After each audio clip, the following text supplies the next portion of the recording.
Bienvenidos todos ustedes a un capítulo más de International Talk Time with American Schoolway. Y el día de hoy nuevamente nos acompaña un invitado de los Estados Unidos.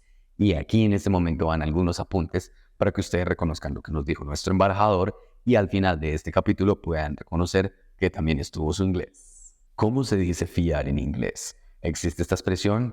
¿Qué piensan las personas extranjeras que vienen a Colombia cuando encuentran en las tiendas un letrero que dice hoy no se fía, mañana sí? ¿Qué piensan las personas extranjeras de las ventas ambulantes en Colombia? Del ruido, los espacios, la radio, los anuncios. Y al final de este capítulo, ¿cuál es la clave para aprender inglés? ¿Cuál es la clave para aprender una lengua extranjera? Bienvenidos. Welcome to the International Talk Time with American Schoolway.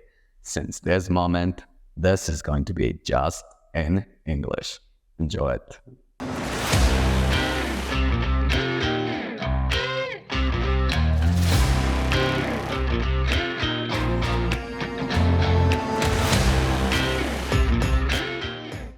Hi, and welcome to another session of American School Way podcast. My name is Camilo, and today we have a special guest from the US.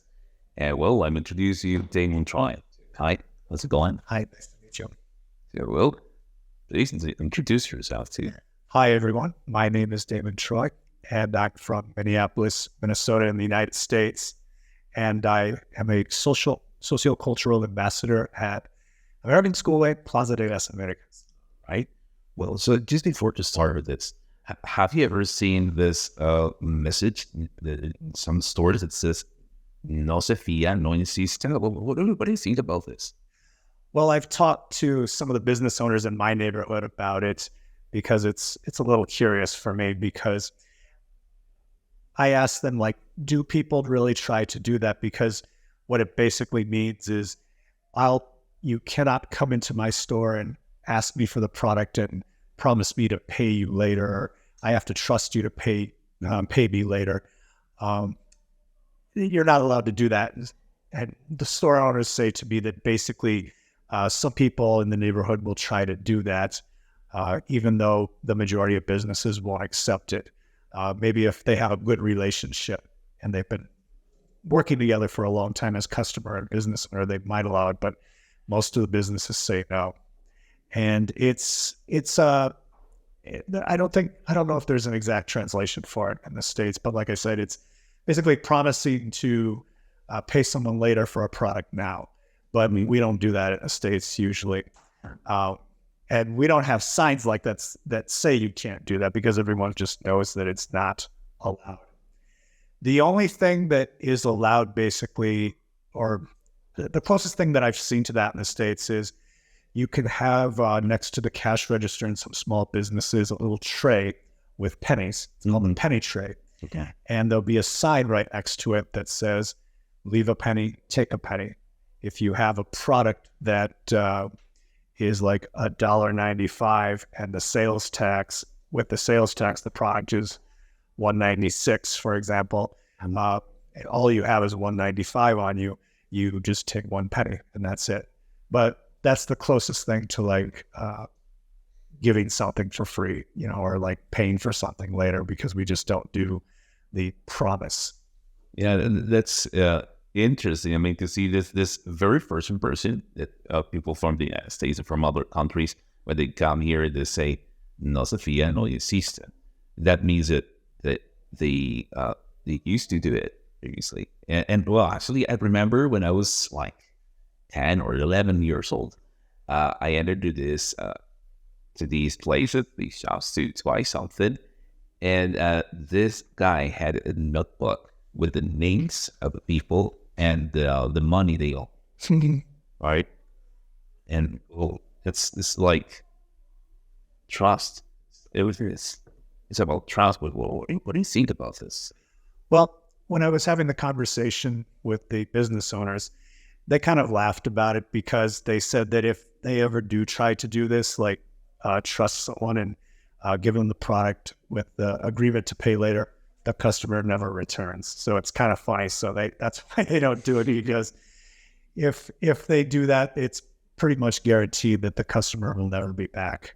They just never follow through on fulfilling the promise of paying it back. So that's why we don't do it in the States, I think, because you just either have the money or you don't have the money. And the only thing you might find in some businesses is the penny trade. People here are a little bit more negotiable.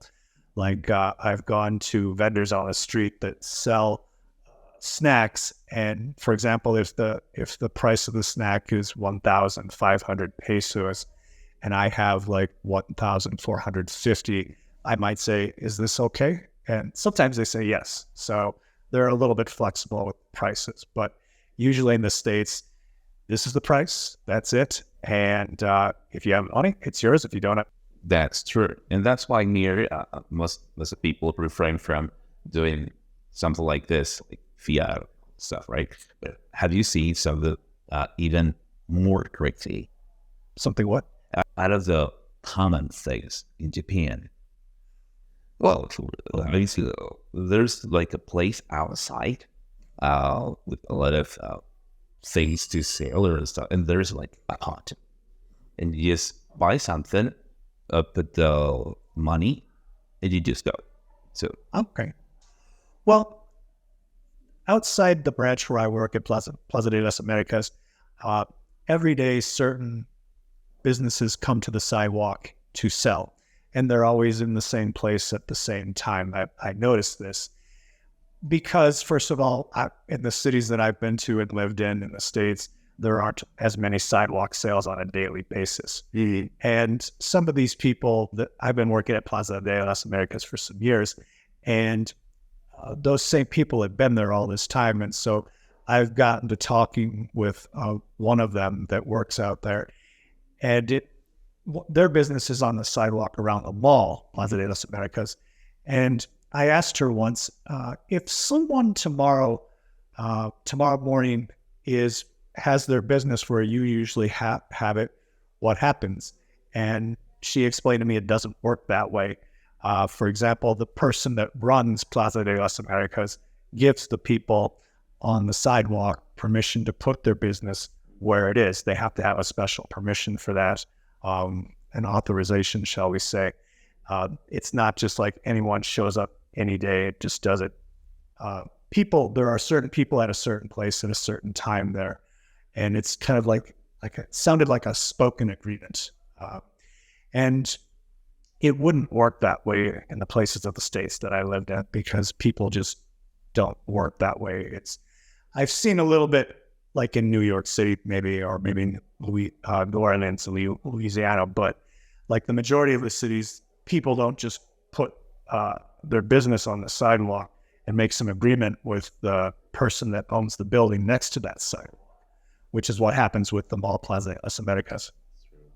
And if someone comes and doesn't have permission from the mall Plaza de las Americas, then they'll be removed.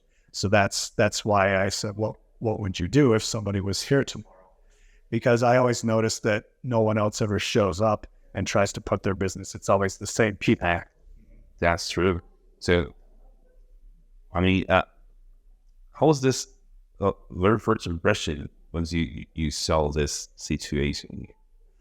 Well, I just watch a little bit every day how people do things, and I just, like I said, I've seen the same people selling out there in the same place for the years that I've worked there, and I remember some of them because of how they sell. Because like there's a man, maybe his mother, a woman and a man that are outside. They're always selling sunglasses, and they're always showing gafas, gafas, gafas, gafas, and I remember her because I would always hear this gafas, gafas, gafas, and just so that's stuck with me, and that's how they always invite people and sell.